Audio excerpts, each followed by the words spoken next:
I was recently reminded of a maxim that was inscribed on the Temple of Apollo at Delphi, one which has actually been on my mind throughout the entire year. There are 147 of these maxims, but this particular one has had such a transformative effect on my life that it's hard to know exactly where to begin the process of sharing this experience. Maybe beginning with the words themselves might suffice.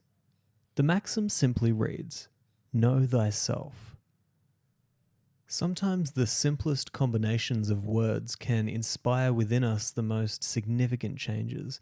And, I guess that says as much about the power of carefully chosen words as it says about the specific effect which they can have on an individual's life, as well as the effect that they can have on the course of history. The first time that I really thought about these two powerful words was when I was reading about the philosopher Thales, who, according to Diogenes in the Lives of the Eminent Philosophers, was the original purveyor of this proverb of know thyself. It was also Thales who said that what was most difficult was to know oneself. When I read these words, I felt a sense that, seeing as they had come from one of the original seekers of wisdom, and seeing as my own wisdom pales in comparison to those giants who have come before me, these words must necessarily be taken on with curiosity, duty, and reverence, these being an excellent combination of modes with which we can face a set of words that have the power to transform one's life. Let me explain why. We'll start with curiosity, or perhaps more accurately presented in the form of wonder. Must we not be curious about the transformative effects that words could have on our lives? Is it not completely necessary, if we are to derive any lasting value from words over the course of our lives, to first be intrigued by what those words mean? Or at least to garner a sense of wonder about what they could mean if we were able to fully comprehend and realize the depth of their utility in our own lives. This is what we call inspiration, a set of words that come to us, spelling out a hero's journey that has yet to be taken, a road that longs to be traveled, an idea that cries out to be developed, experienced, and lifted from the depths and into the light. This is that moment when, despite all of your greatest efforts to improve your life and move in the direction that suits what you think is you, a few simple words in a book, a heartfelt comment from a friend, or the lyrics in a song seem to jump out at you and lift your soul while crushing you all at once. These words lift you because they show you a new side of yourself that you've never been introduced to before. They show you a new ideal, a new way of being, or a new trove of treasure waiting to be found.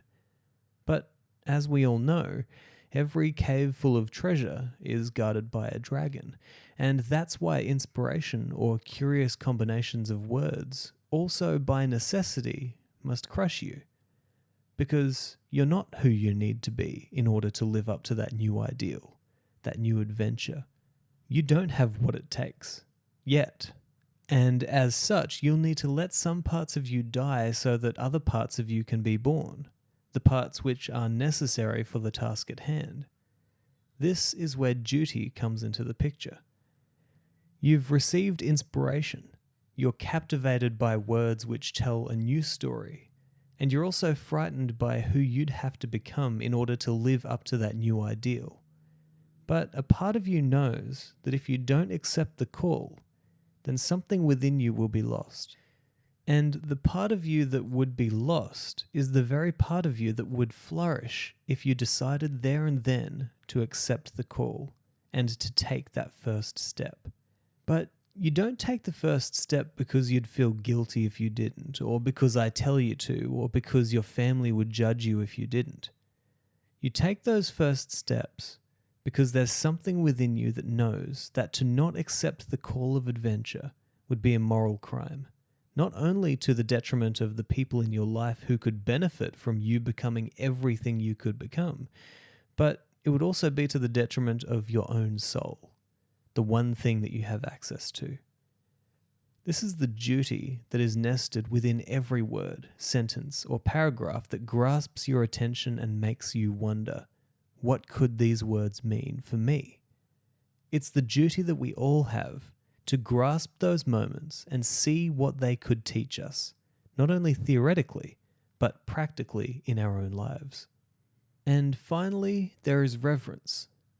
Reverence is the quality which inspires within us a deep respect and gratitude for the divine, as well as a humble admission that no matter how clever or rational we think we are, there is always an infinite array of knowledge and understanding that is either not presenting itself to us or that is not even available to us.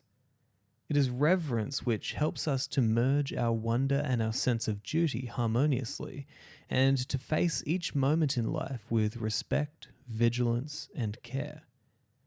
Reverence teaches us that whatever it is that we're all doing here, there are higher powers at play. If curiosity pulls our attention one way or another, and if duty calls us to a higher adventure, then it is reverence which reminds us that in everything we do and say, there exists a kind of eternal and infinite ripple which flows straight from us and out into the expansive branches of eternity. To be pulled in to a new idea, a new adventure, or a new calling, and to allow your sense of duty to propel you forward is no menial affair. As such, we need reverence always in order to remember that care and diligence is a prerequisite to success in matters of a divine nature.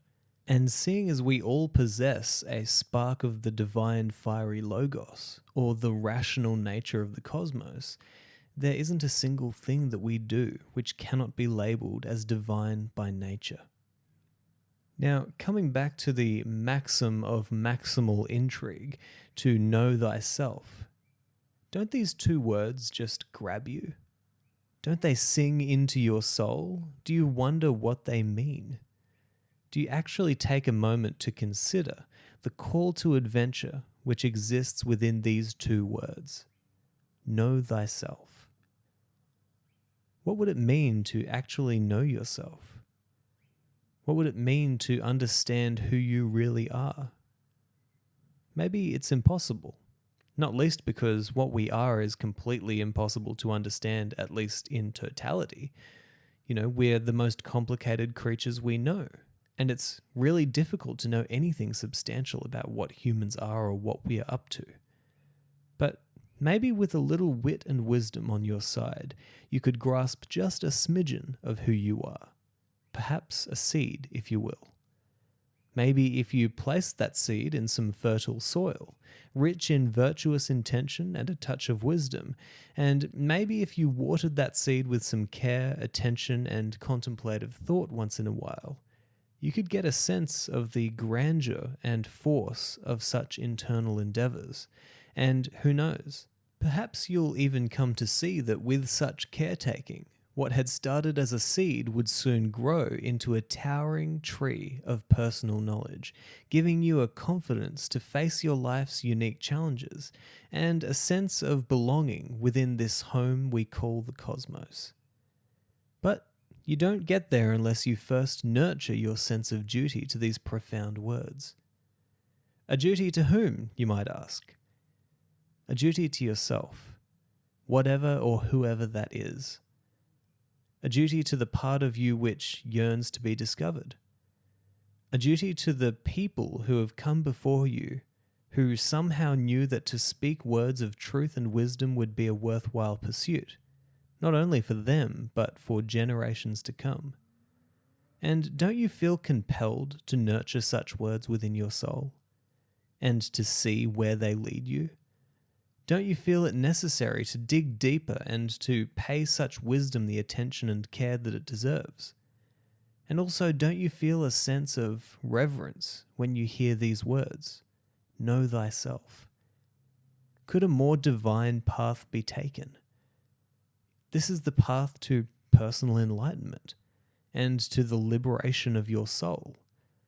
This is the path that all great seekers and philosophers of antiquity have taken. The path of wisdom which leads to an internal knowledge of matters human and divine. If any path is deserving of a reverent approach, it is this one. If any path requires humility in face of its impressiveness, it is this path. But even with curiosity, duty, and reverence, it can be hard to know where to begin when you actually start to take this journey of knowing yourself. Break the task down, and it actually becomes more of a series of questions than a single directive. It turns into the questions of who am I? What am I? Where am I? How am I? When am I? It's hard to know where to begin, but maybe, we must imagine, nature has equipped us with a certain sense, a guide which can help us to take those first steps. Maybe. I recently took a 3-week work trip with my wife. And on this trip, we knew that we were going to be driving a lot and working quite hard as well. Somehow, at the beginning of the trip, we both unanimously agreed that we were going to give in to most of our nutritional desires on this trip. And so we had quite a fun time eating at Outback pubs, enjoying snacks, and indulging in fast food from time to time, which we very rarely, if ever, do when we're home. Wisdom was scarce, I'll admit, and temperance had found its way out the back door. But do I regret it? No. After all, we were working very hard and food meant downtime for the both of us. In the 3rd week of our travels, however, we decided to stop into a Woolworths supermarket to buy some snacks for the next 4-hour drive. And as we were walking around, my eyes became fixed on the delicious red peaches which were in season and stacked perfectly in the fruit section. I began feeling around to see if they were ripe, and to my utter delight, they were just right.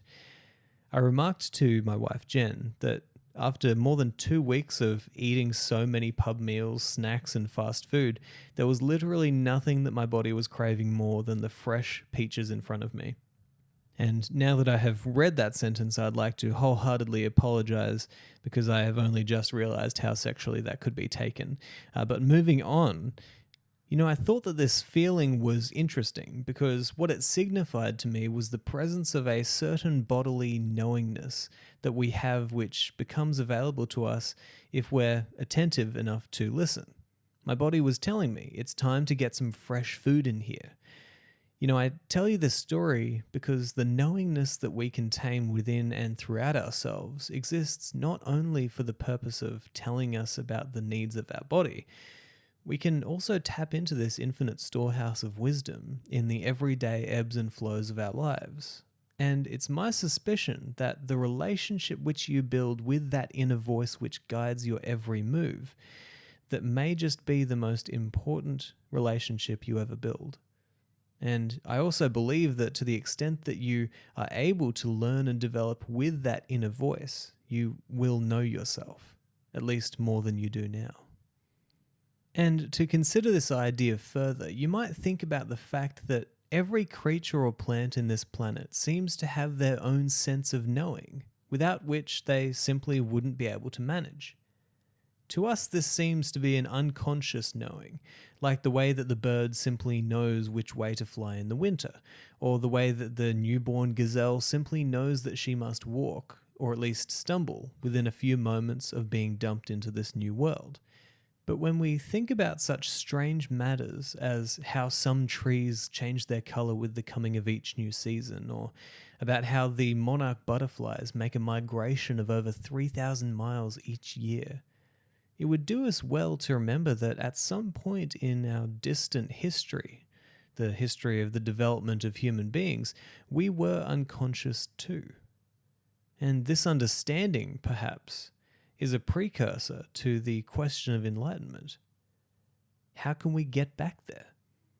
How can we tap into that unconscious and internal sense of knowing which still lies deep within us? This is one of the fundamental questions of Taoism. How can I remove the overthinking middleman and simply do what I need to do in the exact moment when I need to do it? How can I decide to shoot the arrow and release it with my fingers at the exact same moment? Along a similar vein, this is actually the question that many of the ancient Greco-Roman philosophers were asking. How can I attain sagehood? How can I embody the wisdom of things human and divine, such that I could always do the exact right thing in the right place at the right time and with the right internal motivations, in accordance with my nature, which is the nature of the whole. In one sense, the answer could be that you've already arrived. For if you exist in and as an extension of nature, which you do, and if you are inextricably bound to the entirety of nature, which you are, then anything that you do must be in accordance with nature, because you are nature.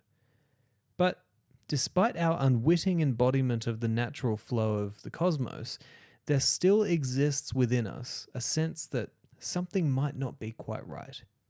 Maybe we're not acting in accordance with the will of nature. Maybe we've deviated from the true path and now find ourselves lost. And maybe this is why we suffer. This, I believe, is why we find the idea of our containing a spark of divinity so wholly captivating. We know that there's something quite unique about our species. We're kind of animals, but also pretty close to being gods. We're some strange halvesy. And any brief overview of the technologies that we've developed in the last 100 years would suggest that we are quite godlike in our nature. As such, we are not merely tossed around by the whims of fate as are the animals and plants, at least not to the same degree, but we are engaged in and we contend with fate. We seem to attempt to twist the direction of fate as much as we are governed by it. We kick against the path of nature. And as such, we find ourselves unable to calmly, as Sharon Lebel would say, take our seats in the theatre of life. So how do we contend with the deceptive and complex ways of nature when we've been thrust into this state of confusion that we call consciousness and self-awareness? How can we effectively navigate the world around us in as virtuous a way as possible, with virtue being whatever it is that is healthy and cosmologically beneficial, at least as far as we can see? Well, I think that it's clear that the path which leads to thriving in such a situation is the path of self-discovery, of knowing yourself and of knowing as much of yourself as intimately as possible. This is quite different, however, to meager self-awareness. You can be aware of the person standing next to you, but you may not have a clue about who they are. So, with your own self, don't settle for mere awareness. Who are you? What makes you tick? What gets you going? What is it that nature or God or the universe or fate are calling you to become? What is it that they're calling you to bring forth into the known universe? There's a powerful line from the Gospel of Thomas, which is applicable to this subject, and it goes as such. If you bring forth what is within you, what you bring forth will save you. If you do not bring forth what is within you, what you do not bring forth will destroy you. This passage was influential in Carl Jung's writing of the idea that the place where you need to go most is the place where you least want to go. That's the Logos, the flicker of divinity which burns deep within you, waiting for you to listen, and waiting for you to see, and waiting for you to bring it forth into the world. It's the light which you refuse to shine, and the talent that you refuse to bring into the light. It's the words you know you should speak, and the paths that you know you should take, and yet do not. That's you. Well, it's the you that could be you if you wanted to be or know you. It's fate nudging you in a certain direction. And as Epictetus rightfully pointed out, we can either be dragged along by the cruel cart of fate, or we can walk along with it merrily. So how are we to connect with this part of ourselves? How are we to know the paths that we should take, or the words that we should speak? Well, as funny as it is to say this, I actually think that the best advice one could take on this subject comes first from the Bible and second from the movie Frozen 2, which is essentially a retelling of the biblical narrative. And if you don't believe me, then you can look up the meaning of each of the main characters' names. But first, from Matthew 7:7, ask and it shall be given you, seek and ye shall find, knock and it shall be opened unto you. I wonder if you'd try just sitting alone in a room, or, finding a nice spot in nature and asking yourself, what is it that would be most valuable for me to pursue in my life right now? Who am I, really? What is it that I refuse to look at and that would destroy me if left unattended to? Which light am I refusing to let shine forth from my own soul? The rule is this: you may not always like what you hear in response to those questions, but if you truly listen, and if you really want an answer, you'll get some answers. And then the second rule, as mentioned, comes from Frozen 2. It says, just do the next right thing.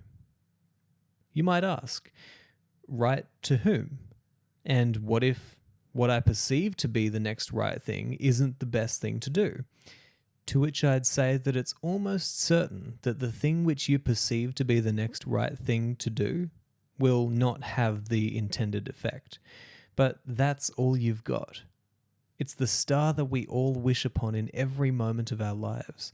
And as long as you continue to identify with the part of you which is able to learn, grow, and develop throughout each challenge and season of life, otherwise known as the mediating force between chaos and order, the Logos, then things will turn out as well as they could for you. And you will start to learn about who you actually are. And as you get better at listening to that voice, and as you pursue the things which you believe in your heart of hearts you are meant to pursue, and if you build a mutually beneficial relationship with the Logos, then one of two things will happen in each moment. Either good things will happen and doors will be opened for you, or someone or something will object to your efforts or words, as they should if there are mistakes being made, and you and the Logos will learn a very valuable lesson, in which case you still win, because you learn more about who and what you are. So find some time to listen to yourself. This is philosophy, that's what it's all about. Take a moment to commune with your inner sage. Who knows? Maybe he'll share some wisdom with you, and perhaps that wisdom will be just what you need right now. It may not be what you want, but if there's anything I've learned this year, it's that real knowledge of yourself is rarely the kind of stuff that you want to hear. In fact, it's often the stuff that you've been trying not to hear for so long. And if you're curious enough to listen, and if you're brave enough to accept the call of duty, and if you take each step with humble reverence, then you might just learn about who you really are. Sure, you may become lost along the way, but this may be to your benefit. For it's only when you lose yourself that it becomes possible to find the real you who was lost and oh so eager to be found.